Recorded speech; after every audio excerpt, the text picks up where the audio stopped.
دوسری بات جو آج کے خطبے کا مختصر خلاصہ میں آپ کے سامنے پیش کر دوں. جب معلوم ہے کہ اللہ رب العزت نے دن اور رات بنائے ہیں، دن آتا ہے گزر جاتا ہے، رات آتی ہے رات گزر جاتی ہے، اسی طرح سے ہماری زندگی بھی ختم ہو جائے گی.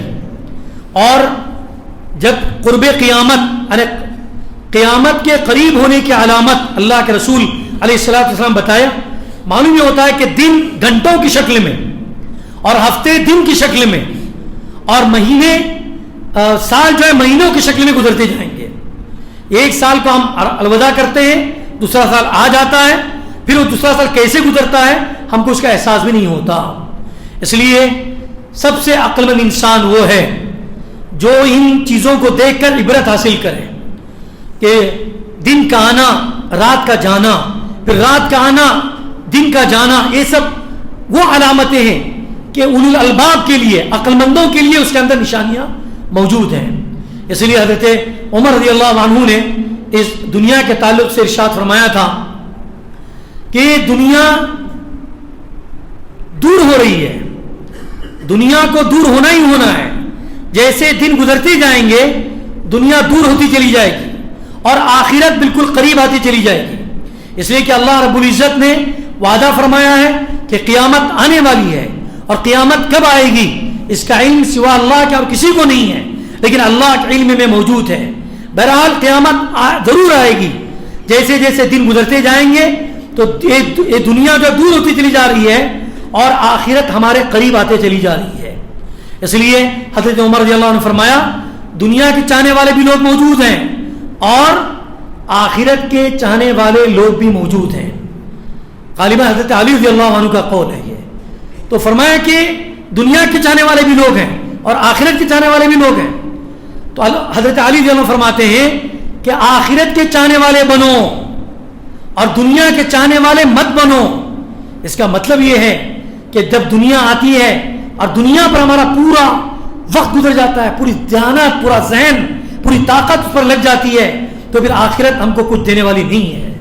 اور فرمایا آج عمل کا دن ہے، آج ہم کام کر سکتے ہیں، اللہ کے یہاں ہم نمازیں پڑھ سکتے ہیں، روزہ رکھ سکتے ہیں، ذکر و اذکار کر سکتے ہیں، اللہ کے قریب ہونے کی جتنی بھی چیزیں ہو سکتی ہیں وہ کر سکتے ہیں. دنیا میں اس کے لیے مہلت دی گئی ہے، لیکن جب موت آئے گی تو پھر انسان کو عمل کرنے کی کوئی گنجائش باقی نہیں رہے گی.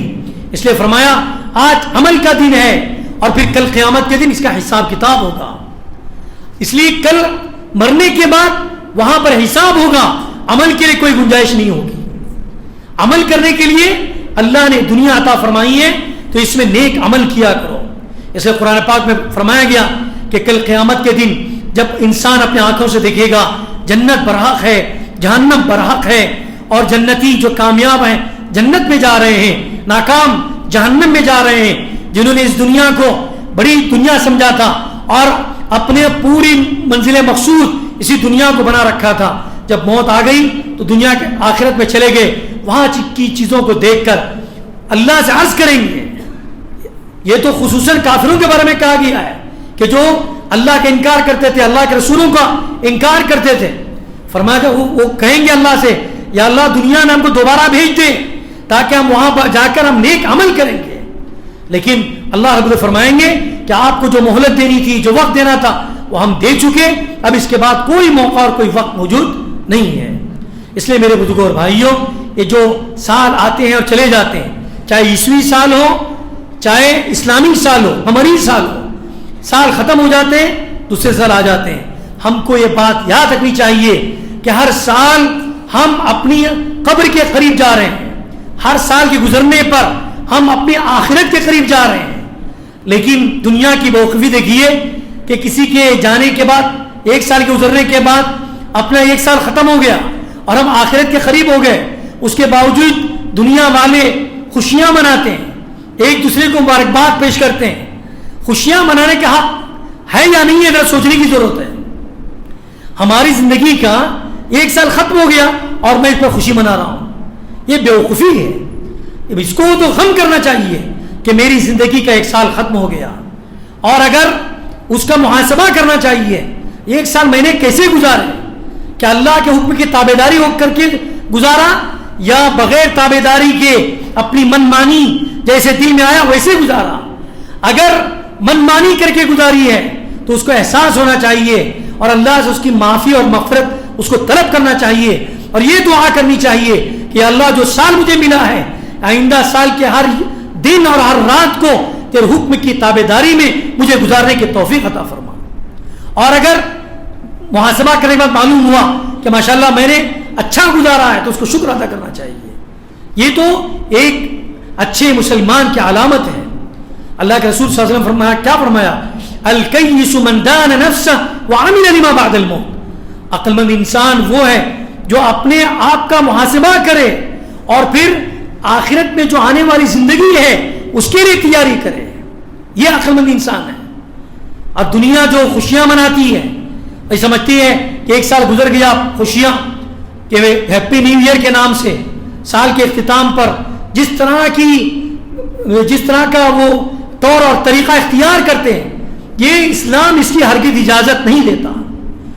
اسلام کے شعار نہیں ہے خوشیاں منانے کے لیے.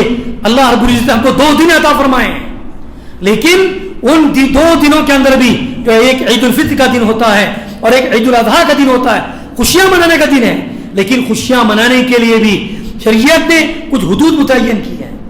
اسلامی حدود کے اندر رہ کر خوشیاں منانا یہ مسلمان کے لیے کہا گیا کہ اس دن روزانہ رکھا جائے, اس دن اچھا کھانا پکائیں, اپنے رشتہ داروں کو بلائیں, ان کے ساتھ محبت کے ساتھ ملیں, ان کو خوش آمدید کہیں, خود ان کے گھر میں جائیں, گلے شکوے کو دور کریں. یہ جو ہے محبت کی علامت ہوتی ہے. اسلام نے تو یہ طریقہ بتلایا. اسلام یہ طریقہ نہیں بتلاتا ہے کہ آپ خوشی کے موقع پر اپنے آپے سے باہر ہو جائیں, اپنے آپ پر قابو ہی نہیں ہے. جو من میں آ رہا ہے, جو دل میں آ رہا ہے, لوگ اس کو غلط سمجھے یا نہ سمجھے جیسے کہ دنیا کر رہی ہے. ہم دیکھتے ہیں کہ ایک ایک رات کے اندر کتنی شرابیں پی جاتی ہیں, کتنے ناچ گانے کیے جاتے ہیں, کتنوں کی زندگی کو برباد کیا جاتا ہے صرف اس نام پر کہ ایک سال گزرا دوسرا سال آیا. اسلام اس سے یہ طریقہ نہیں سکھلاتا ہے. اس لیے علماء نے صاف صاف لکھا ہے کہ اس طرح کی مجلسوں میں شریک ہونا جائز نہیں ہے. میلاد عیسوی کے نام پر جو بڑی بڑی مجلسیں ہوتی ہیں, تقریبات ہوتی ہیں, ناچ گانے ہوتے ہیں, ان کو دیکھنا, اس کے اندر شریک ہونا علماء ناجائز قرار دیا ہے. اسی طرح سے ان کے لیے مبارکباد پیش کر کے ہیپی نیو ایئر کہنا یا ہیپی میری کہنا وغیرہ وغیرہ بہت سے الفاظ استعمال کیے جاتے ہیں. اس سے بھی مسلمانوں کو منع کیا گیا ہے. جتنا ممکن ہو سکے ان چیزوں سے روکے رہے, اس لیے کہ جب مذہب کا مسئلہ آتا ہے تو کسی غیر مذہب یعنی جو مذہب صحیح نہیں ہے ایسے مذہب کی تعلیمات میں شریک ہونا گویا کہ ان کی مدد کرنا ہے. اس لیے اللہ کے رسول علیہ الصلوۃ والسلام نے ہم کو ان چیزوں سے دور رکھا ہے. اسی لیے مسلمانوں کو چاہیے جب بھی خوشی کا موقع آ جائے اسلامی حدود اور شرعی حدود میں رہ کر اپنی خوشیاں منائیں. اور اگر ہم ذرا سا باہر نکل جاتے ہیں تو پھر وہ خوشیاں نہیں رہتی ہیں بلکہ اس پر اللہ کی ناراضگی آ جاتی ہے. اللہ کے رسول علیہ الصلوۃ والسلام کی احادیثیں, کتنی حدیثیں ہیں خوشیوں کے تعلق سے فرمایا اسلامی حدود میں رہ کر خوشیاں منانا. جب بھی خوشی کا موقع ہے خوشیاں منائیے. شادی کا موقع ہے, خوشی کا موقع ہے, خوشی منائیے, لیکن اس کے اندر بھی ناچ گانے, پٹاخے پھوڑنا اور دوسری چیزیں کرنا اسے منع کیا گیا. شادیاں سیدھی سادی ہوں. جب لوگوں کو معلوم نہیں تھا, علم نہیں تھا, تو انسان جو چاہے اپنے من میں آتا وہ کرتا تھا. لیکن الحمدللہ جب سے اس سے معلومات واقفیت ہو گئی تو پتہ چلا کہ اسلام کو کیا کہتا ہے, اسلام شادیوں کے تعلق سے کیا کہتا ہے, اسلام خوشیوں کے تعلق سے کیا کہتا ہے. اسلام جب ہم کو کوئی سال گزرتا ہے دوسرا سال آ جاتا ہے یا کوئی خوشی ہم کو عید الفطر کی ملتی ہے, عید الاضحیٰ کی ملتی ہے, تو ہم کو کیا کرنا چاہیے. اسلام کی کھلی تعلیمات اس کے اندر موجود ہیں. تو معلوم یہ ہوا ناچ گانا, پٹاخے پھوڑنا یہ سب ناجائز طریقے ہیں. اس کو اپنانا مسلمان کی علامت نہیں ہے. مسلمان خوشیاں مناتا ہے, خوشیاں شریعت کی حدود میں رہ کر مناتا ہے. جیسے میں نے کہا خوشی کا موقع ہے, عید الفطر کا موقع ہے, خوشی کا موقع ہے, تو سب سے پہلے کیا کہا گیا, اللہ کی بڑائی بیان کی جائے. صبح ہوتے ہی لوگ اپنے گھروں سے نکلتے ہیں اور ایک میدان میں جمع ہو کر اللہ کو یاد کرتے ہیں، مسجد میں جمع ہو کر اللہ کی بڑائی بیان کرتے ہیں، یا اللہ تو نے مجھے آج خوشی کا موقع دیا ہے، تو ہی بڑا ہے، اور خوشی کو خوشی کے اعتبار سے منانا یہ درست ہے شریعت حدود میں رہ کر۔ اسی طرح دیکھیے عید الاضحیٰ خوشی کا موقع ہوتا ہے، اس کے اندر روزہ نہیں رکھتے انسان، روزہ رکھنا حرام قرار دیا، خوشیاں منائیے، اچھی اچھی چیزوں کو کھائیے، قربانی کو سنت قرار دیا۔ اب یہ جو جانور اللہ کے حضور پیش کر کے یہ بتلانا مقصود ہے کہ یا اللہ تو ہی بڑا ہے، تو ہی بڑا ہے، یہ ہم لوگ بناتے ہیں۔ اس لیے میرے بزرگوں اور بھائیوں، کوئی بھی ایسا قدم ہم نہ اٹھائیں خوشی کے نام پر ہماری عاقبت کو ہم خراب نہ کریں، اس لیے کہ موت تو بہرحال آنے والی ہے، اور انسان کی جب زندگی کا ایک دن گزرتا ہے تو گویا کہ زندگی کا ایک دن اس کا ختم ہو جاتا ہے، اور ایک سال جب گزر جاتا ہے اس کی زندگی کا ایک سال ختم ہو گیا، وہ اپنی قبر سے قریب ہو گیا، اپنے حشر سے قریب ہو گیا، اپنی جنت یا جہنم سے قریب ہو گیا، اور اپنے آخرت سے قریب ہو گیا۔ اس کو سوچنا چاہیے اور اس کو سامنے رکھ کر اپنی زندگی گزارنی چاہیے۔ اللہ سے ہم دعا کرتے ہیں کہ اللہ تعالیٰ مجھے بھی اور آپ کو بھی اسلامی حدود میں رہ کر اپنی خوشیاں منانے کی توفیق عطا فرمائیں، اور کوئی ایسا قدم اٹھانے سے اللہ تعالیٰ میری اور آپ کی حفاظت کرے جن سے ہماری عاقبت اور ہمارے آخرت خراب ہو جاتی ہے۔ وآخر دعوانا ان الحمدللہ رب العالمین۔ سبحان اللہ بحمدہ، سبحانک اللہم وبحمدک، نشہد ان لا الہ الا انت، نستغفرک ونتوب الیک۔ سبحان ربک رب العزة عما یصفون، وسلام علی المرسلین، والحمد للہ رب العالمین۔